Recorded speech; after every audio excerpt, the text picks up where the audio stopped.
بسم اللہ الرحمن الرحیم۔ تمام دیکھتی آنکھوں اور سنتے کانوں کو عمر وائس کا سلام۔ امید کرتا ہوں میرے تمام دوست احباب خیر خیریت سے ہوں گے، جہاں کہیں بھی ہوں گے خوش اور خوشحال ہوں گے۔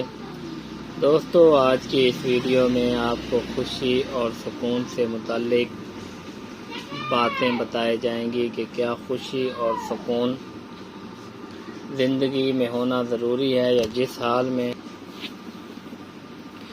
دوستو خوشی اور سکون زندگی میں کتنے ضروری ہیں۔ خوشی اور سکون کس کس انسان کو یا کس کس کے نصیب میں آتے ہیں، اور کیا انسان کی زندگی میں اللہ تعالیٰ جس طرح جس حال میں جیسا بنائے خوش رہنا چاہیے انسان کو، یا اپنی زندگی میں ناخوش رہنا چاہیے۔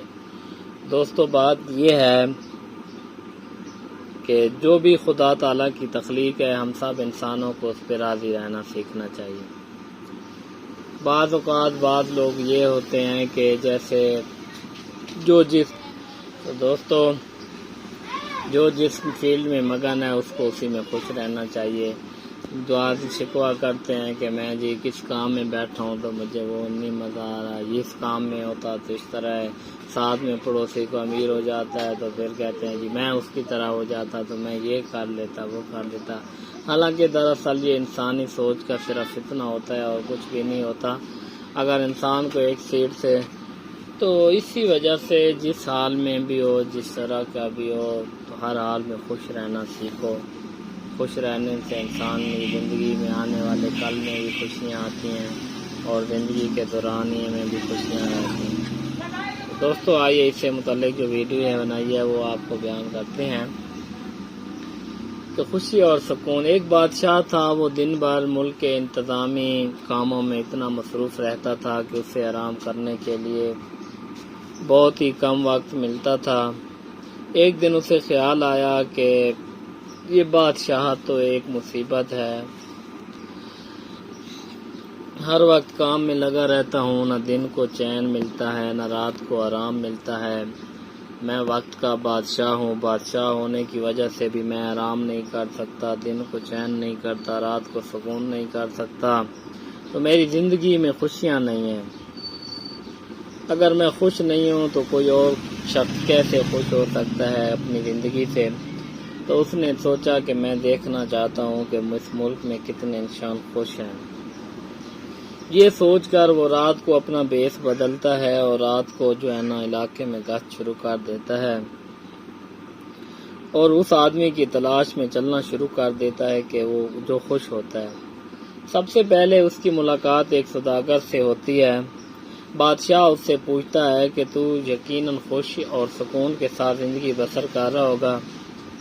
تو سوداگر کہتا ہے کہ میرے پاس بہت دولت ہے، مگر یہ دولت مجھے سکون نہیں دے سکتی۔ اگر دولت سے خوشی اور سکون ملتا تو میں خریدنے میں دیر نہیں لگاتا۔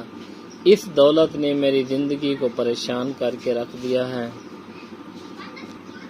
میرے آباء و اجداد کی نظریں میری وراثت پر ہیں، وہ میرے دن رات مرنے کی دعائیں مانگتے ہیں، اور ان کا بس چلے تو وہ اسی دولت کے لیے مجھے جان سے مار دیں۔ اس کے علاوہ آئے روز چوری اور ڈاکے کا ڈر رہتا ہے۔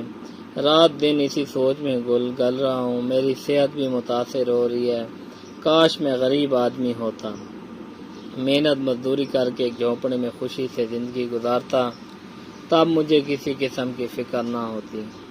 کیا ہی اچھا ہوتا کہ میں اپنے غریب پڑوسی کی طرح ہوتا، کتنا خوش رہتا ہے وہ۔ بادشاہ اس کا جواب سن کر اس کے پڑوسی کے پاس جا پہنچا اور اس سے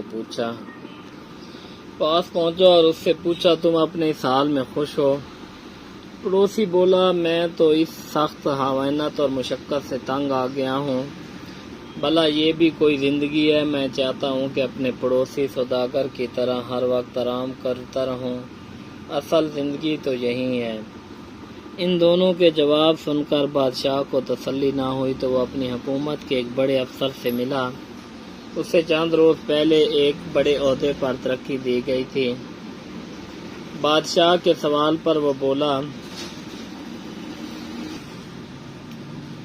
کہ میری بدقسمتی یہ ہے کہ میں نے یہ عہدہ قبول کر لیا ہے۔ جو افسر میرے ساتھ پہلے کام کرتے تھے وہ میرے دوست تھے، اس عہدے نے انہیں میرا ماتحت بنا دیا ہے، اب وہ مجھ سے جلنے لگے ہیں۔ اس عہدے سے جو خوشی ملی تھی وہ بھی خاک میں مل گئی، لگتا ہے خوشی میرے نصیب میں ہے ہی نہیں۔ بادشاہ افسر کا جواب سن کر اس کے پڑوس میں ایک درزی کی دکان پر پہنچا اور اس سے بولا، تم تو عیش کرتے ہوں گے۔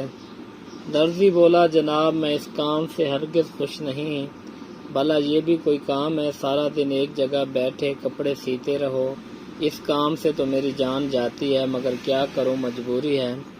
اس کام نے میری خوشیاں چھین لی ہیں۔ اب دیکھیں، میرے پڑوسی افسر کو بادشاہ نے اسے بڑا عہدہ دیا ہے، اور اب اسے سکون اور خوشی بھی حاصل ہوگی اور وہ دولت بھی۔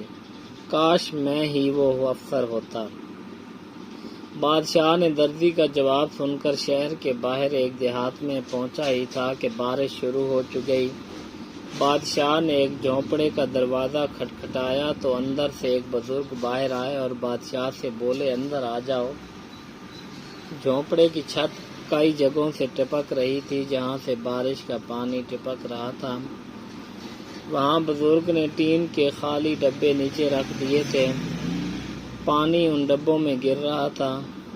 معلوم ہوتا ہے تمہاری مالی حالت اچھی نہیں ہے، بادشاہ نے بزرگ سے پوچھا۔ بزرگ بولے، ایسی کوئی بات نہیں ہے، میں بہت خوش ہوں، اللہ تعالیٰ کا شکر ہے، اس نے مجھے ہر چیز دی ہے۔ دیکھ لو، یہ میرا صاف ستھرا گھر ہے، میرے پاس 2 بیل ہیں، 1 بکری، 5 بطخیں اور کچھ مرغیاں ہیں۔ ان سے میں دودھ، انڈے اور گوشت حاصل کرتا ہوں، ان کو میں بیچتا ہوں۔ بیل کنواں اور ہل چلانے کے کام آتے ہیں۔ یہ میری تنہائی کے ساتھی ہیں، یہاں گھاس بہت ہے، ایک تالاب بھی ہے، میرے پاس کچھ زمینیں بھی ہیں جس میں میں گندم اور کپاس اگاتا ہوں۔ میرے گھر کے پچھواڑے میں میرا ایک خوبصورت اور چھوٹا باغ بھی ہے، اس میں آم اور کھجور، کیلے اور مالٹے وغیرہ کے درخت ہیں۔ کنویں سے پانی نکال کر کھیتوں اور باغ کو دیتا ہوں، باقی وقت میں جانور چراتا ہوں، پھر فرصت میں اللہ اللہ کرتا ہوں۔ میں بہت خوش ہوں اور بہت ہی سکون سے زندگی گزار رہا ہوں۔ تو اس کا یہ جواب سن کر بادشاہ نے سوچا کہ خوشیوں کے ساتھ اگر تھوڑی تکلیف بھی ہو تو انسان کو برداشت کر لینی چاہیے، بغیر تکلیف اور دکھ کے راحت نصیب نہیں ہوتی۔ تو میں جس شخص کی تلاش میں تھا وہ مجھے مل گیا۔ بارش تھم چکی تھی، بادشاہ اپنے محل میں واپس آ گیا اور پھر اپنی زندگی میں کام میں سرانجام دینے لگ گیا۔ تو دوستو، یہ آپ کو واقعہ بیان کرنے کا مقصد صرف یہ ہے کہ انسان کو اگر صرف خوشیاں ہی مل جائیں تو وہ کبھی راحت نہیں پاتا۔ انسان کو خوشیوں کے ساتھ ساتھ تکالیف کا بھی سامنا کرنا پڑتا ہے، تبھی اس کی زندگی سنورتی ہے۔ ہم اشرف المخلوقات، تو اسی لیے دوستو خوشیوں کے ساتھ ساتھ تکالیفوں کا سامنا کرنا بھی سیکھنا چاہیے انسان کو، اور ہر انسان کو اللہ تعالیٰ کا شکر بجا لانا چاہیے کہ وہ جس حال میں بھی ہے خوش رہنا سیکھنا چاہیے، نہ کہ دوسروں کا غلام بن کے زندگی گزارنا سیکھنی چاہیے۔ تو دوستو، جس حال میں بھی ہو، ہر حال میں اللہ تعالیٰ کا شکر ادا کرنا سیکھو، اس سے آپ کی زندگی میں مزید سکون اور خوشیاں آئیں گی۔ تو دوستو، ملتے ہیں ایک نئی ویڈیو کے ساتھ، تب تک کے لیے اجازت دیجیے۔ اپنے ہوسٹ عمر فاروق کو اپنا بہت سارا خیال رکھیے گا۔ اگر ویڈیو پسند آئی ہو تو اس کو لائک ضرور کیجیے گا، اور اگر آپ میرے چینل پر نئے ہیں تو اس کو سبسکرائب ضرور کیجیے گا۔ اللہ حافظ۔